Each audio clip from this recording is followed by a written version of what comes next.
the Vampire Slayer hit the air in 1997, Sarah Michelle Gellar had no idea how quickly the Buffy buzz would grow.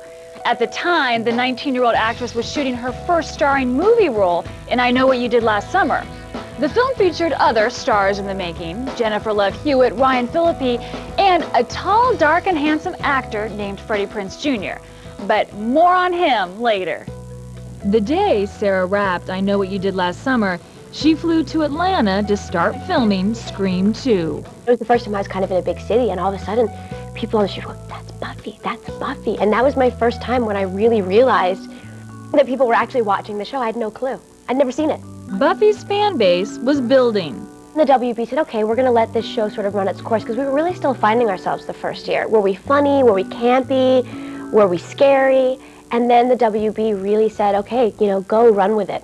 Have fun, make this show.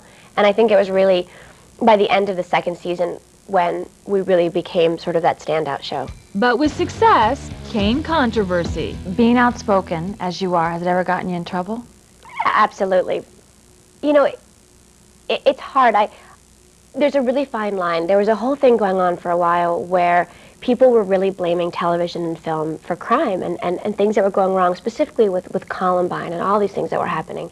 And I found myself getting in a lot of trouble at that point because they pulled an episode of Buffy that I thought was really wonderful. And I thought it was the stupidest decision I'd ever seen. It just happened that the show was going to air about 3 or 4 weeks after the Columbine incident. And so they came to us and said, we can't do this. The episode was all about she gains this power to be able to hear people's thoughts. She can't control how many voices she hears at a time, so it just became chaos in her head. And what she realizes is that the pain that she feels, the awkwardness of adolescence, that everybody feels. So she starts to pick up conversations and snippets, and then she hears that someone's going to kill everybody. This time tomorrow, I'll kill you all. The one voice that really started to stand out was the distant loner feeling like no one would notice if he wasn't there, and he was up in a bell tower with a gun. And so of course she assumes that he's going to shoot everyone, and they have this whole conversation about how he's so misunderstood and people treat him badly, and she says, you don't understand. Everybody feels that way. My life happens to, on occasion, suck beyond the telling of it. Sometimes more than I can handle. And it's not just mine. Every single person down there is ignoring your pain because they're too busy with their own. And she finally says, give me the gun, and he hands her the gun, and she says to him, why were you going to shoot everyone? That's not the answer. And he said, I was going to shoot myself. I was going to put myself out of this misery. So it wasn't a show about violent rage and aggression and disaffected youth taking out their anger on, unsuspecting students. It was about the isolation of high school. So it was just this great lesson about what was wrong. Oh no, kid had a gun in school. Can't show it on television. Things were so sensitive at the time that we were more than willing to take it off the air for a while. It has aired since then. But I see her point too, because it was, people become so afraid of, offending or saying the wrong message that you start to trample on certain rights of freedom of speech. And it made me so mad. But, of course, no producers and network of a show like to hear you talk about the fact that you think their decision's really stupid and lame. It's a bold thing for her to do that, because she puts herself on the line and says, this is what I believe in. Sarah also puts herself on the line for her friends. Sarah is so outgoing and so just gung-ho and she's nurturing, and she takes you under her wing. And it's so strange because people think I'm the strong one, and it's the opposite. When you're with Sarah, you sort of feel safe. She gets a bad rap sometimes because she's assertive, and I think that's unfair, because she stands up for herself, she stands up for the crew, and she stands up for the integrity of the show, the character, things that we all discussed that we would have liked to have seen done that somebody said we can't do that. She stood up for that, and she got labeled difficult, which is a sad label to get for someone like her. There's a certain point where I feel like actors need to be quiet and people don't want to hear my thoughts on politics, and people just want me to stop talking. But you do have a voice and people will listen to you, and if you're in a position where kids might look up to you, and if I could stop one kid from someone gives them a cigarette and they go, that's not cool, then I'm happy. My job is done. Up until now, Sarah hasn't said much about her personal life, despite the fact that her romance with Freddie Prinze Jr. is no secret.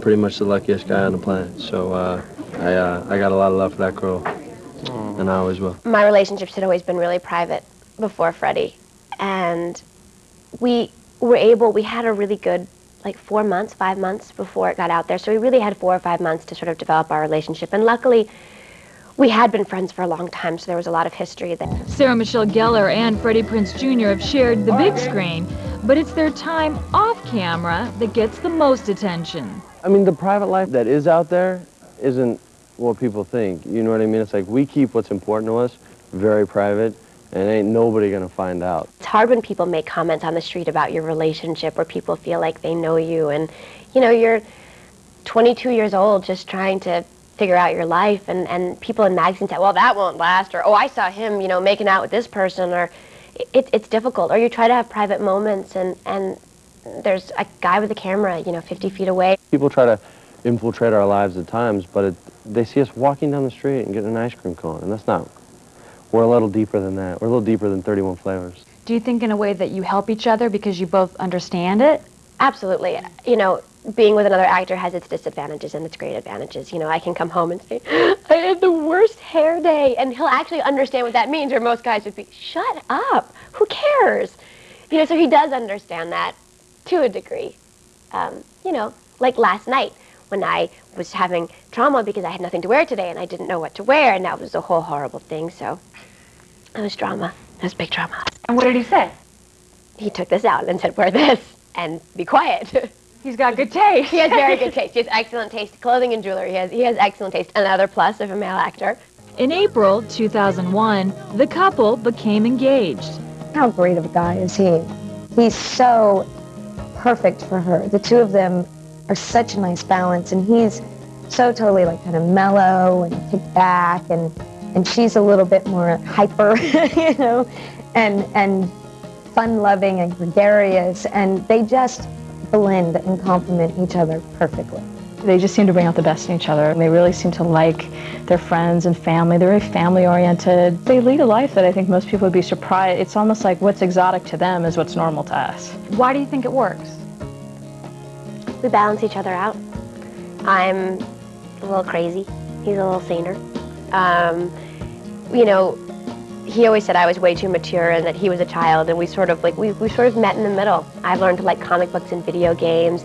He has a new appreciation for antique books. That relationship has had a profound effect on her, being calm and taking everything a little bit more lightly. When you get criticized as publicly as she has, it's so helpful to have at least one person who's always in your corner, who you feel is objective, but is supportive as well.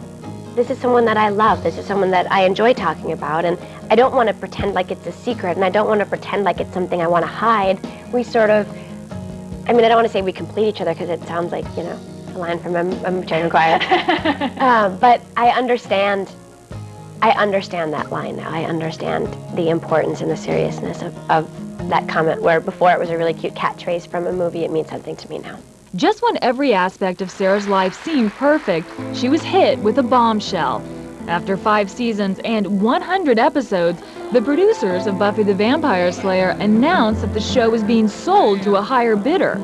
Buffy was leaving the WB for UPN. Surprise! It was about money, and what the main thing was that on the WB they had never had a show go to 5 years before, and licensing agreements and such, it's all very technical, but that's the time generally when the network that airs the show starts paying the producers of the show, in our case 20th Century Fox, a lot more money, and they could not agree on that sum. Buffy and the WB sort of went hand in hand. We'd sort of made each other, and of course you want to be where you feel like your family is, and it's a very daunting, you know, a very sort of daunting task, and everyone kept saying, well, they'll just, you know, they'll save the UPN now.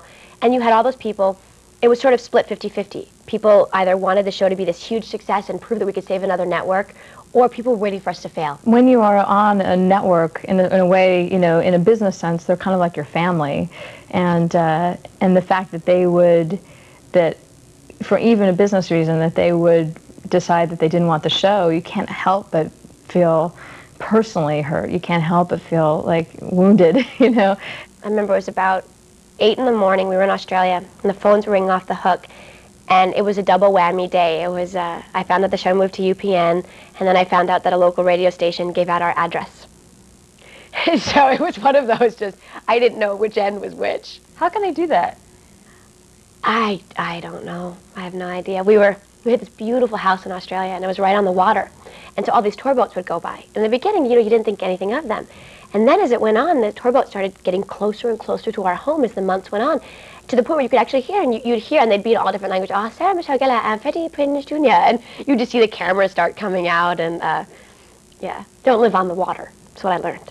Sarah and Freddie were in Australia shooting the movie version of the cartoon Scooby-Doo. They played the fictional couple, Daphne and Fred. Now, were you even born when the cartoon was on? Well, it started in the 60s. It was on when I was... But I mean, do you remember watching it? Yeah, I think that's the amazing thing about Scooby-Doo, is that no matter what country you're in, everybody knows Scooby-Doo. Everyone knows Ruh-Roh. Everyone identifies with a dog. It's something that's iconic, not just in America. So it's overwhelming. It's always difficult to take a cartoon character and bring it to the screen, because you're taking what's essentially a flat cartoon character and trying to make it human and give it human qualities. Daphne is known as being the one that always gets kidnapped, the one that can't take care of herself. She's kind of flighty. People forget, I'm not Buffy, I'm Sarah. I act like Buffy, and I can just as easily act like Daphne. Sarah and Freddie brought a pair of cartoon characters to life in Scooby-Doo. The couple also lent their voices to the animated feature, Happily Never After. And I get to be Cinderella, which is like my dream. I've been, as Freddie said, I've been training my whole life for this role, the princess. Sarah Michelle Gellar has been performing almost her entire life. From child actor to teen sensation to television icon, there's no telling what the future holds for this self-proclaimed workaholic. I like to perform, I like to entertain, I like to make people laugh and smile, and I'm very lucky. I also get paid to do what I like to do, which is a hard thing on top of it. But there are times like you want to roll so badly and you lose it and you think your life is over. This is, mind you, this is when I was 10. I understand a lot more now. Sarah's that girl that the glass isn't half empty, it's half full. And that is an amazing quality to have.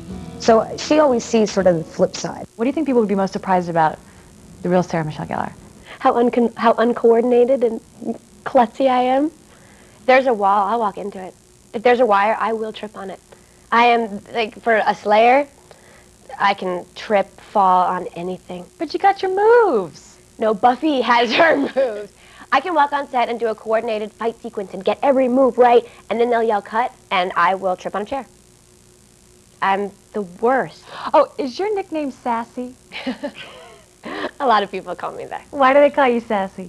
I think it was just a nickname for Sarah. Also, it's sometimes, you don't want to yell out Sarah Michelle, in a parking lot or in a mall and stuff like that. So I think my friend Bridget, my makeup artist on the show, started calling it me one day, and it just, you know how nicknames are, they stick. When are you happiest? When am I happiest? When I get to sleep in. Sleeping in for me is like 8:30 though, so it's not that good. I like quiet days when I can, be with Freddie and we get to walk our dogs and go to coffee and play. What are you most surprised about? Just the road life takes. My mother always taught me that everything that happens for a reason, and you don't always know what that reason is. You don't know necessarily 6 weeks, 6 months, or 6 years, but life is kind of like a weird jigsaw puzzle, and when you look back, you go, oh, I see why that happened to me, and I see why this happened, because it made me the person that I am and the person that's sitting here, and I'm proud of who I am, and I think I'm a good person, and I'm proud of the decisions that I've made in my life. Wouldn't want to do anything else? No, I wouldn't do anything else. No regrets? Not yet. There was this lyric in this Broadway musical, Chess, which is one of my favorite shows, and it was, let's see if I can get this right. Who taught me, baby, no, let me get this right. Who taught me, baby, how the... See, look at this, just blonde blankness. I hear you laughing, Nicole. Who taught me, baby, how the few who win acquire what their hearts desire. It ain't practice, it ain't skill, they'll help, but not as much as wanting will. Thank God.